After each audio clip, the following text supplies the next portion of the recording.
যে কিভাবে চাঁদ কাজী মহাপ্রভুর কাছে আত্মসমর্পণ করলো। সুন্দর বর্ণনা চাঁদ কাজী দেওয়া হয়েছে। চাঁদ কাজ শেষে বুঝতে পারলো যে মহাপ্রভু হচ্ছেন গৌর নারায়ণ। তারপর আজকে আমরা শ্রীবাসের কথা শুনবো। শ্রীবাস ঘরে কি লীলা হলো, 225 নম্বর শ্লোকে বলা হয়েছে, কাজীরে বিদায় দিল সচির নন্দন, নাচিতে নাচিতে আইলা আপন ভবন। কাজীকে বিদায় দিয়ে সচিনন্দন শ্রী চৈতন্য মহাপ্রভু, গৌরাঙ্গ মহাপ্রভু আনন্দে নাচতে নাচতে আপন ভবনে এসেছেন। এই মতে কাজীরে প্রভু করিলা প্রসাদ, ইহা যে শুনে তার খণ্ডে অপরাধ। এই চাঁদ কাজীর প্রতি মহাপ্রভুর যে কৃপা, যে শ্রবণ করবে সে সমস্ত অপরাধ থেকে মুক্ত হবে। তো এখনই 227 নম্বর শ্লোকে কৃষ্ণদাস কবিরাজ গোস্বামী অন্য প্রসঙ্গ আলোচনা শুরু করছেন। একদিন শ্রীবাসের মন্দিরে গোসাই, নিত্যানন্দ সঙ্গে নৃত্য করে দুই ভাই। একদিন শ্রীবাস অঙ্গিনাতে, তার বাড়িতে নিত্যানন্দ প্রভু, চৈতন্য মহাপ্রভু দুজন নৃত্য করছেন। শ্রীবাস পুত্রের তাহা হইল পরলোক, তবু শ্রীবাসের চিত্তে না জন্মিল শোক। সে সময় শ্রীবাস ঠাকুরের পুত্রের পরলোকে যে মৃত্যু হলো, শ্রীবাস ঠাকুর সেটা নিয়ে কোনো চিন্তা করছে না। যেহেতু জগৎ ঈশ্বর ভগবান চৈতন্য তার ঘর গৃহে কীর্তন করছেন, সেজন্য সে কোনো শোক করছে না। মৃত পুত্র মুখে কইল জ্ঞানের কথা, আপনে দুই ভাই হইলা শ্রীবাস নন্দন। শ্রীবাসের পুত্র তো মারা গেল, শ্রীবাস তো বলছেন মহাপ্রভুকে, কেননা মহাপ্রভু নৃত্য কীর্তনের আনন্দ ভঙ্গ হয়ে যাবে। অনেক দেরিতে যখন মহাপ্রভু জানতে পেরেছেন, তখন মহাপ্রভু বলছেন ডাকো, সেই ছেলেকে নিয়ে আসো। মৃত পুত্রকে নিয়ে এসেছেন। মহাপ্রভু আবার জীবন দান করে তার মুখে কথা বলেছেন, এই তুমি কেন চলে গেল? বাবা আমার কান্নাকাটি করছে। তুমি বাবা কান্না করছে, বলছো আমরা বাবা? এ কোন বাবা? আমি তো অন্য জায়গায় জন্ম হয়ে গেছি, অন্য তোর চলে গেছে। পুরা আত্মার সম্পর্কে সে বর্ণনা করলো। তখন শ্রীবাস বাড়িতে সবাই জ্ঞান হলো। তো দুই ভাই গৌর নিত্যানন্দ, শ্রীবাসের ছেলে মারা গেল, তো বললো আমরা তোমার ছেলে হবে। তারা শ্রীবাস ঠাকুরের পুত্র হবে। তো ছিল ভক্তিবিনোদ ঠাকুর তার অমৃত প্রভা ভাষ্যে এই ঘটনাটি বর্ণনা করে বলেছেন, একদিন রাত্রে শ্রী চৈতন্য মহাপ্রভু যখন ভক্ত সঙ্গে শ্রীবাস ঠাকুরের গৃহে নৃত্য করছিলেন, তো শ্রীবাস ঠাকুরের এক পুত্রের মৃত্যু হয়।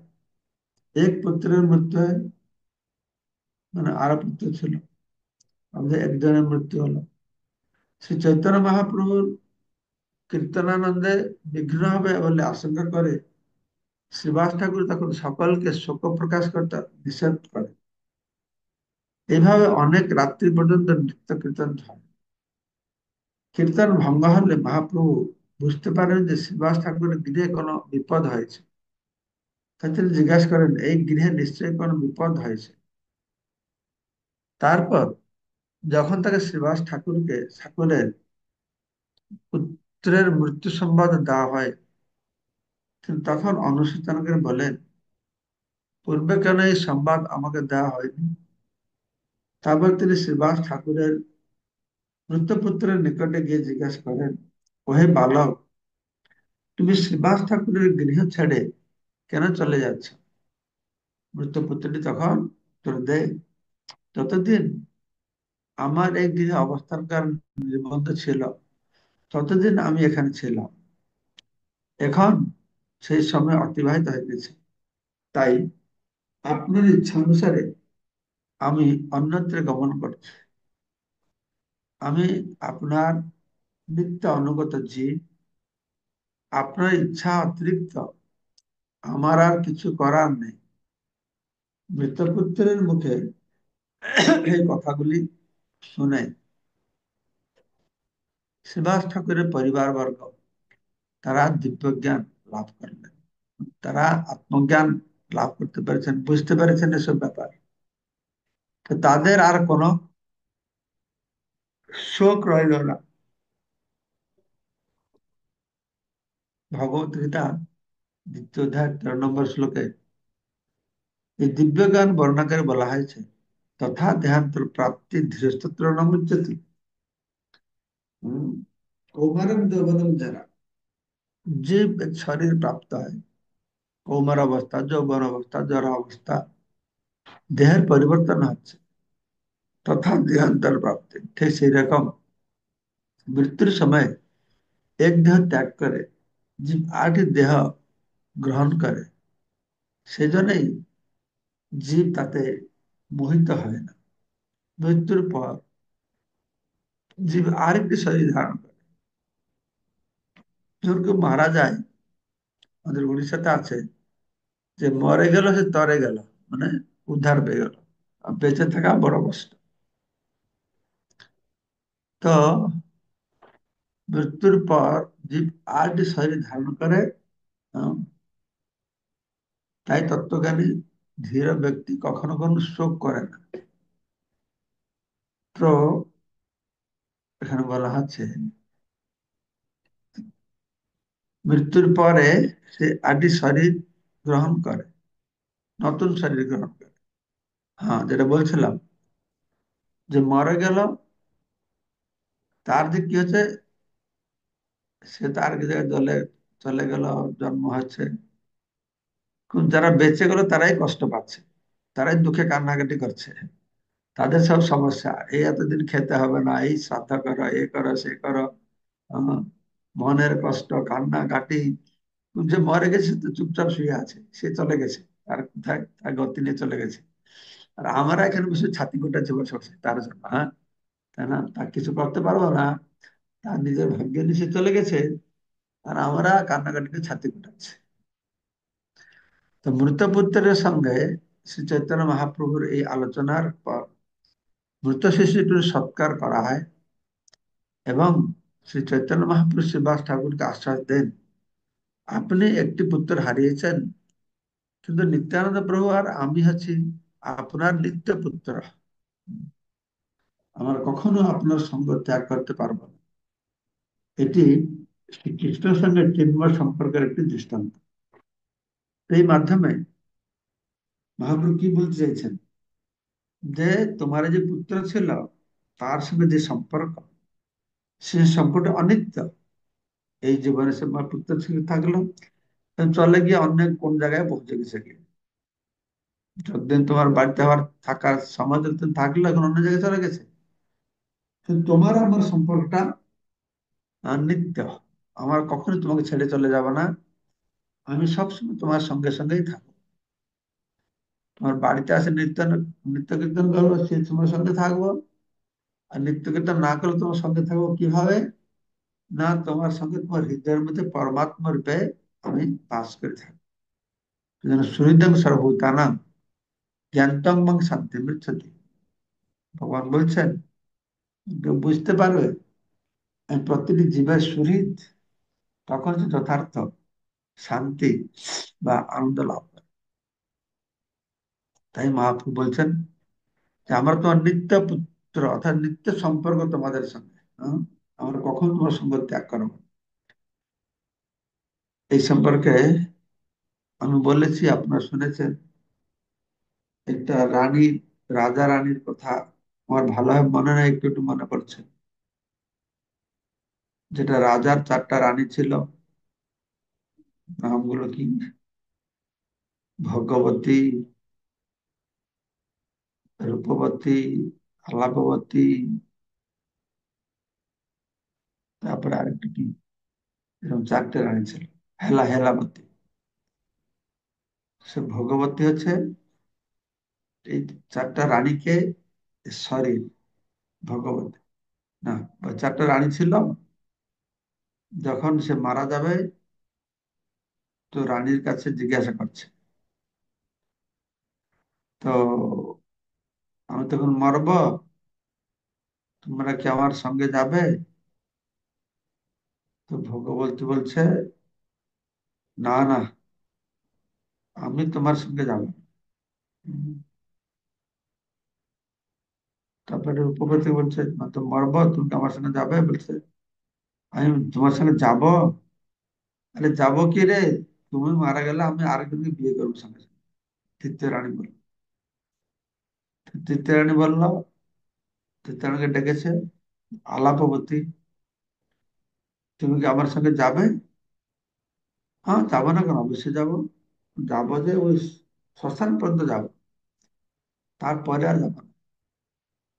চতুর্থ রানী হেলাবতী, তাকে সবসময় হেলা করতো, ও বললো, হ্যাঁ আমি অবশ্যই যাব, তোমার সঙ্গে সবসময় ছিলাম, এখন আছি, আর থাকবো। তো এরকম চারটে রানী চার রকম কথা বলে। তো এই চারটে রানী সবাই আছে। কারা এই চারটে রানী? দেহ। দেহ হচ্ছে ভগবতী। তেল সাবান কত, শাড়ি গয়না কত শাড়ি দেহকে আমরা দিচ্ছে, কিন্তু মৃত্যু হলে এই দেহকে পরিত্যাগ করে চলে যেতে হবে। দেহ আমাদের সঙ্গে যাবে, দেহ থেকে যাবে। তারপরে রূপবতী। রূপবতী হচ্ছে ধন সম্পদ এসব।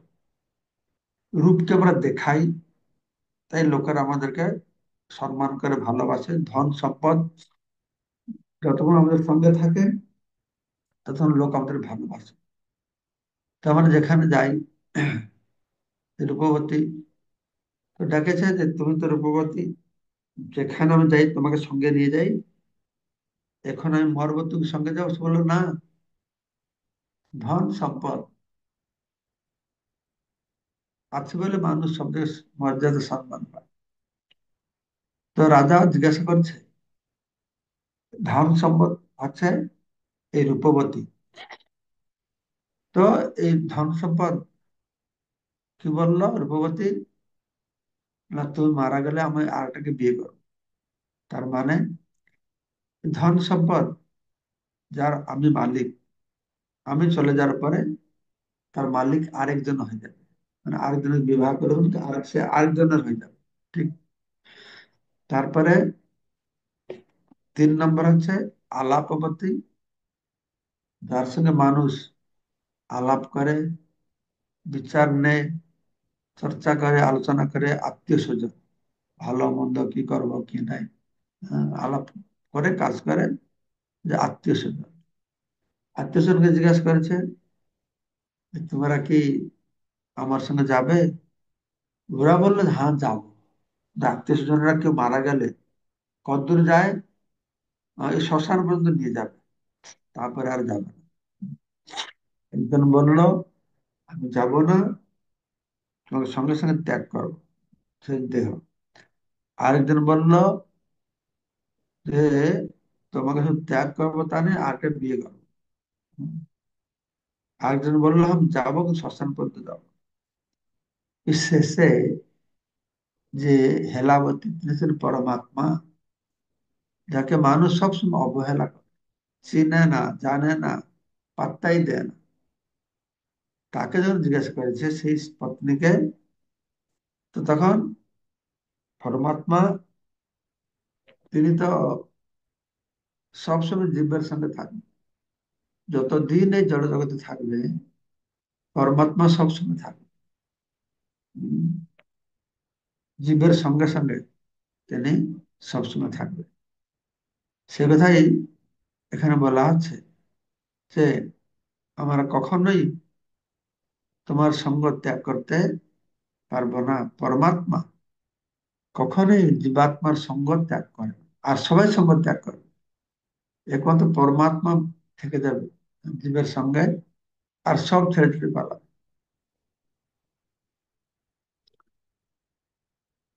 এটি শ্রীকৃষ্ণের সঙ্গে চিন্ময় সম্পর্কের একটি দৃষ্টান্ত। শ্রীকৃষ্ণের দাস রূপে, সখা রূপে, পিতামাতা রূপে, পুত্রাধিক রূপে অথবা প্রেমিকা রূপে শ্রীকৃষ্ণের সঙ্গে আমাদের নিত্য সম্পর্ক রয়েছে। এই জড়জগতে সেই সম্পর্ক যখন বিকৃতভাবে প্রতিফলিত হয়, তখন আমরা সন্তান সন্ততি, পিতা মাতা, সখা, প্রেমিক প্রেমিকা, প্রভু ভৃত্যাদি রূপে বিভিন্ন সম্পর্ক প্রতিষ্ঠা করি। এই সমস্ত সম্পর্কগুলি নির্দিষ্ট সময়ে শেষ হয়ে যায়। ভগবানের সঙ্গে আমাদের সম্পর্ক আছে যে পাঁচটি রস: শান্ত, দাস্য, সখ্য, বাৎসল্য, মুখ্য রস। কারো শান্ত রসের মাধ্যমে, কারো দাস্য রসের মাধ্যমে, কেউ সখ্য রসের মাধ্যমে নিত্য সম্পর্ক রয়েছে। কিন্তু আমরা সেই সম্পর্কটা ভুলে গিয়ে এই ভৌতিক জগতে আমার ছেলে মেয়ে, আমার পিতা মাতা, আমার স্বামী স্ত্রী, আমার ভৃত্য, এটাতে আমরা পড়ে গেছি। ঈশাপত্যস্য বিপর্যয় স্মৃতা, আমরা ভগবান থেকে মুখটাকে ঘুরিয়ে বসে আছি। উম, তো ভগবানের সঙ্গে যে সম্পর্কটি ছিল, সেই সম্পর্কটা নিত্য। তো সেটা ভুলে গিয়ে আমরা অনিত্য বস্তুর প্রতি এই সম্পর্কটা আরোপ করেছি। পিতা মাতা, সখা, প্রেমিক প্রেমিকা, ভৃত্য, প্রভু, এগুলো কি হয়েছে না আরোপ করা হয়েছে। এই আরোপিত সম্পর্কটি হচ্ছে অনিত্য। এই সম্পর্কগুলি কোন নির্দিষ্ট সময়ে এটা শেষ হয়ে যাবে, সবসময় থাকবে না। কৃষ্ণের সঙ্গে সম্পর্ক সবসময় আছে, এখনো আছে, কিন্তু আমরা ভুলে গেছি এটা। আমরা ভুলে গেছি আমাদের সম্পর্ক, সেটি পার্থক্য। মায়াবাদীরা বলে আমরা ভগবান, কিন্তু আমি ভুলে গেছি আমি ভগবান। আমার বলে আমরা ভগবানের দাস, আমরা ভুলে গেছি আমরা ভগবান। এই দুটো, এটাই পার্থক্য। আর আমরা যদি শ্রী চৈতন্য মহাপ্রভু কৃপায় শ্রীকৃষ্ণের সঙ্গে আমাদের সম্পর্ক পুনঃপ্রতিষ্ঠা করতে পারি, তাহলে আমাদের সে নিত্য সম্পর্ক কখনো ছিন্ন হবে না, এবং শোকের কোনো কারণ থাকবে না। জীবন লক্ষ্য হচ্ছে কি না, ভগবানের সঙ্গে সেই প্রেমময় সম্পর্কের পুনঃপ্রতিষ্ঠা করা। সবসময় তো সম্পর্কটা আছে, তো সেই সম্পর্কটা আমরা ভুলে গেছি। কেন ভুলে গেছি না, আমাদের এই ভৌতিক আত্মীয় স্বজনের সঙ্গে যে সম্পর্কটা আমরা বেশি গুরুত্ব দিচ্ছি, সেটাই সুখের কারণ বলে মনে করছি, সেটাই জীবনের লক্ষ্য হয়ে পড়েছে। তাই ভগবত চেতনা থেকে আমরা বিচ্যুত হয়েছে। তবে তো কহিলা সব ভক্তে বরদা, উচ্ছিষ্ট দিয়া নারায়ণে করিল সম্মান। তারপরে এই ব্যাপারটা আরো পুঙ্খানুপুঙ্খ ভাবে, এই যে আমাদের সুভাষের ছেলে, বড় ছেলে মারা গেল, আরো বর্ণনা করা হয়েছে মনে হয় চৈতন্য ভাগবতে। দেখতে হবে, এখান তো লেখা নেই চৈতন্য ভাগবতে বর্ণনা করা হয়েছে বলে।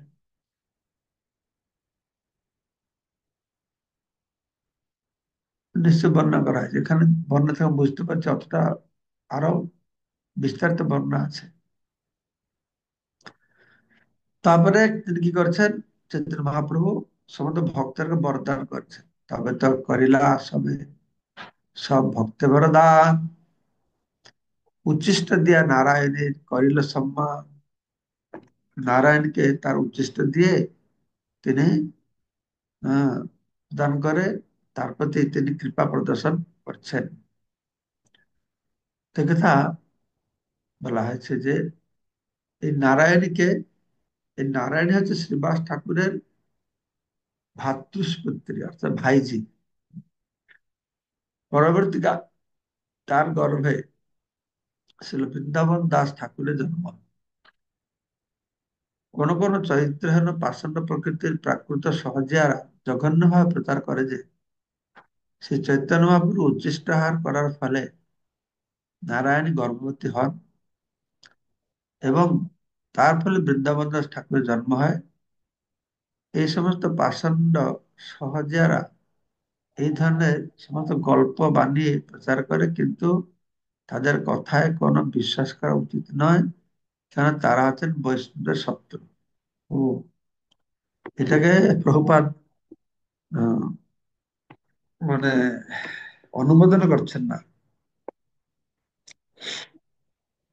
আমাদের সব মনে করতাম মহাপ্রভু উচ্ছিষ্টকে সে তার কৃপা পেল। প্রভুপাদ বলছেন অনেক সময় দেখি যারা ছেলে মেয়ে হয় না, তারা গুরু মহারাজের একটু প্রসাদ পেলে ছেলে মেয়ে হবে, ভাবে প্রসাদটা গ্রহণ করে। তো এখন দেশে ঠিক নেই, ঠিক নেই বলা আছে, সহজিয়া বলে প্রভুপাদ বলছেন যে তারা প্রচার করেছে চৈতন্য মহাপ্রভু উচ্ছিষ্ট আহার করার ফলে নারায়ণী গর্ভবতী হন, তার ফলে বৃন্দাবন দাস ঠাকুরের জন্ম হয়। এটা সহজিয়া জিনিস। তেমন দেখেছি আমাদের কিছু কিছু ভক্তরা বলে একটু গুরু মহারাজ প্রসাদ দাও, আমার কোন ছেলে মেয়ে নাই, প্রসাদ পেলে হয়তো ছেলে মেয়ে হবে। সেটা মনে হয় শিখেছে এই মহাপ্রভু প্রসাদ পেয়ে। বৃন্দাবন দাস ঠাকুর তিনি গর্ভবতী হয়েছেন। আহ, তো নারায়ণী, হ্যাঁ, প্রসাদ যে ছোটবেলা যখন ছিল তখন প্রসাদ পেয়েছিল। তো যাই হোক, মহাপ্রভু অবশ্যই কৃপা ছিল বৃন্দাবন দাসের। শ্রীবাসের বস্ত্র সিয়ে দরজি জওয়ান, প্রভু তার নিজ রূপ করাইল দর্শন। একটা দর্জি ছিল, ও মুসলমান দর্জি ছিল, থাকবে তো মায়াপুর তো এখনো মুসলমান ভর্তি, তখন তো আরো মুসলমান ছিল। একটা দর্জি ছিল, সে শ্রীবাস ঠাকুরের বস্ত্র সেলাই করতো। তো সেও মহাপ্রভু কৃপা পেল। মহাপ্রভু তাকে তার স্বরূপ দর্শন করালেন, যে এরকম দুঃখী ছিল, তার ঘরের কাজ করতে একটা মেয়ে, মহাপ্রভু তাকে কৃপা করলো, এই দর্জিকেও কৃপা করলো।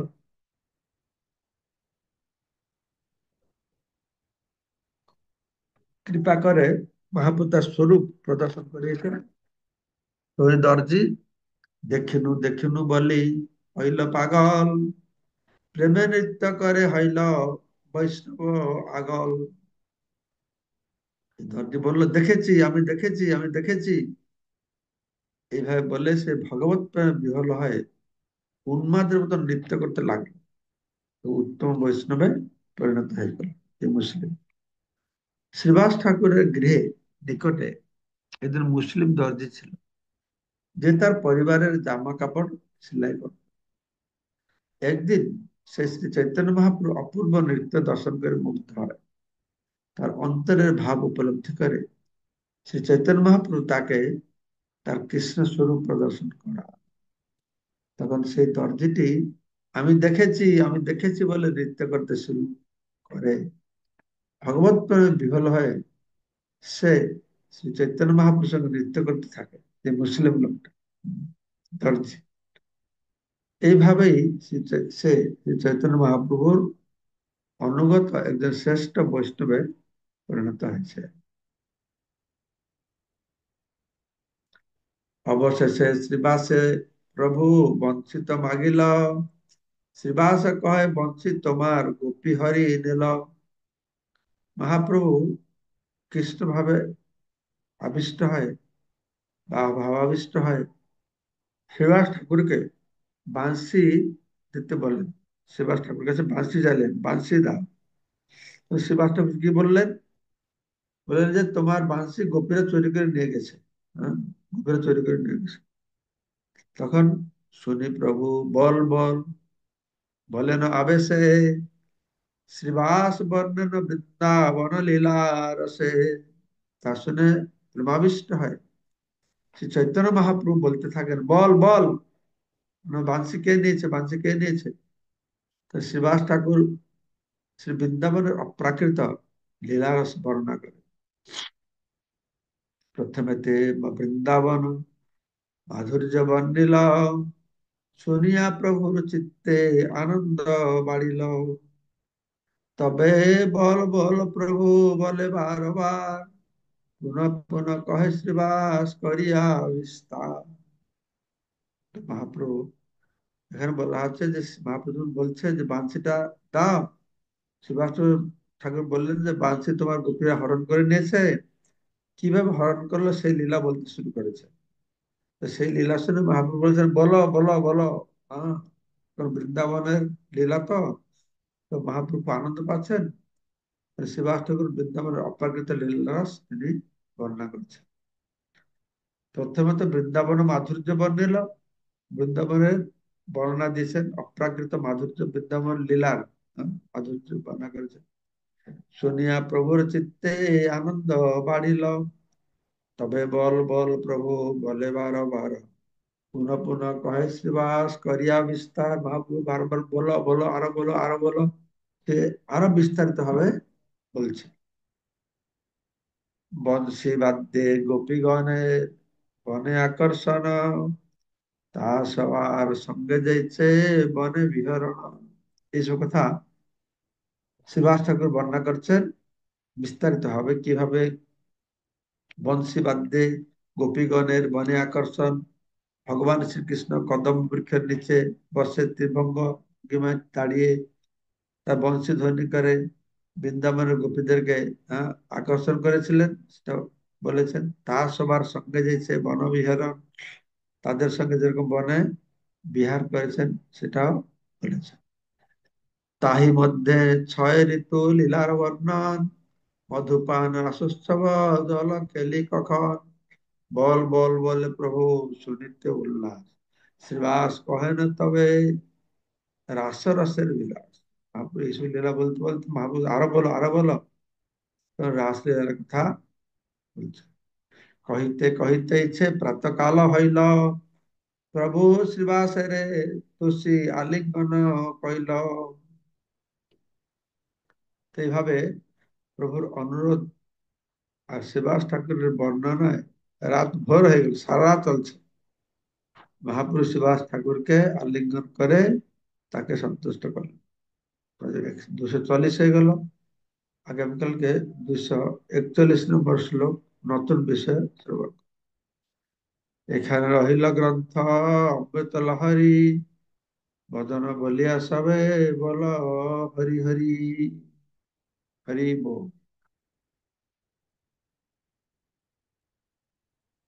ঠিক আছে, সবাইকে অশেষ ধন্যবাদ আজকে এই চৈতন্য পাঠ শ্রবণ করবার জন্য। বাঞ্ছা কল্পতরুভ্যশ্চ কৃপা সিন্ধুভ্যো कृपासिन्धुभ्यश्च पतितानां पावनेभ्यो वैष्णवेभ्यो नमो नमः। कल्पतरुभ्यश्च कृपा सिन्धुभ्यश्च पतितानं पावनेभ्यो वैष्णवेभ्यो भ्यो नमो नमः। नमः। गुरुभ्यश्च कृपा सिन्धुभैव च पतितानां जय हो। पावनेभ्यो वैष्णवेभ्यो नमो नमः।